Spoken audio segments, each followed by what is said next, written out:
So, back in October of last year, when I was working at the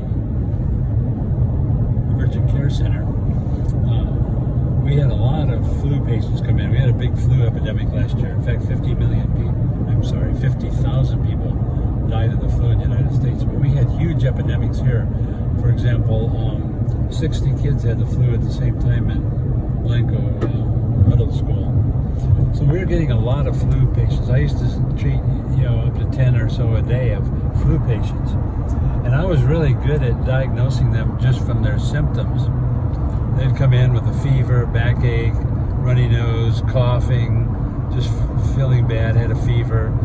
And I said, well, you have the flu. You want me to do a test anyway? And they said, sure. So we had a 15-minute test. We'd run it. I was almost always right. Very rarely was I wrong. Then, all of a sudden, the flu season was coming to an end in November, the first part of November. The flu started diminishing, and then all of a sudden I started getting more and more flu patients in that were, but they were negative. And I thought, what is wrong? And one day in particular, in November, I was working down at Stone Oak, and I had 12 patients in a row come in that I was positive had the flu.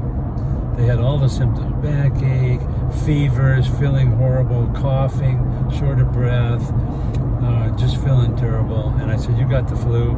Everyone was negative. And I said, our flu test is broken.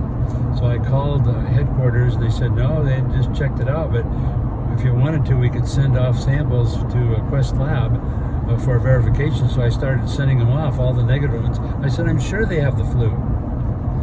And so we couldn't bill for it because they didn't have the flu. So we had a new designation. It was called flu-like illness, FLI. And so we started calling these people the FLI patients. And over the next 4 or 5 weeks, we had hundreds of these patients come in to our urgent care center with the flu-like illness. Now, in retrospect, I know what that was. That was coronavirus. There was no doubt about it. We just didn't know about it then. China had not even told us about it yet, and we had no way to test for it. And so, even though I'm 99% sure that was COVID-19, I have no way to prove that at this point. But maybe someday we can get some antibody tests, go back to those patients that all tested negative for the flu, and find out they really did have COVID-19. I'm sure that's what happened. And so that's how it got spread around all around the world so fast. So the thing for me was, at the time that happened, and even for the next 6 months, I couldn't get this out of my mind. How was it that I was treating so many of these coronavirus patients before it was even known that they were in the United States? I couldn't figure it out until I finally learned about the World Military Games that were held right there in Wuhan, China, right at the peak of the epidemic. No wonder we got them here in the States.